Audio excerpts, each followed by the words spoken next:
সেপ্টেম্বরে দেশে ২৪০ কোটি ৪৮ লাখ ডলার রেমিটেন্স এসেছে। গত বছরের একই সময় এসেছিল ১৩৩ কোটি ৪৪ লাখ ডলার, বছর ব্যবধানে যা ১০৭ কোটি ডলার বেশি।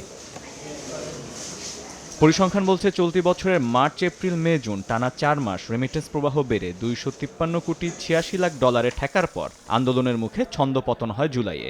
এরপর আবারও আগস্ট থেকে রয়েছে ঊর্ধ্বমুখী প্রবণতা।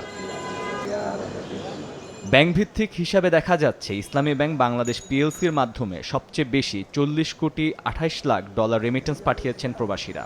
এরপরে সর্বোচ্চ ৩২ কোটি ২১ লাখ ডলার এসেছে অগ্রণী ব্যাংক হয়ে, আর ট্রাস্ট ব্যাংকের মাধ্যমে এসেছে ২৪ কোটি ৫৫ লাখ ডলার।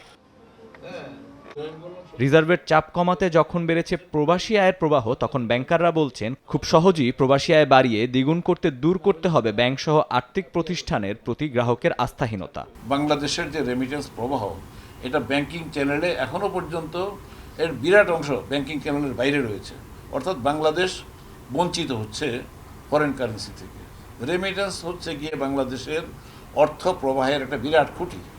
প্রবাসে যারা থাকেন তারা কিন্তু শুধু নাম্বার নন, ১.৫ কোটি মানুষ প্রবাসে থাকেন, ইট ইজ এ নাম্বার, কিন্তু ১.৫ কোটি মানুষ এবং এর সাথে যুক্ত হচ্ছে বাংলাদেশের ১.৫ কোটি ফ্যামিলি। এই লোকগুলোর সাথে আমাদের সম্পৃক্ততা বাড়াতে হবে। প্রবাসীদের পাঠানো অর্থ সঠিক উপায়ে কাজে লাগাতে পারলে বদলে যাবে দেশের পুরো অর্থনীতির চিত্র।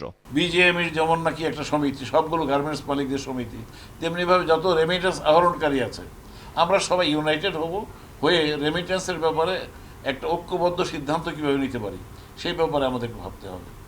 এবং আমি বিএবিতে আছি। বৈদেশিক মুদ্রা দেশে আনতে ব্যাংকগুলোর মধ্যে সুষ্ঠু প্রতিযোগিতা গড়ে তুলতে সরকারকে কৌশলী হওয়ার তাগিদ দিচ্ছেন ব্যাংকাররা।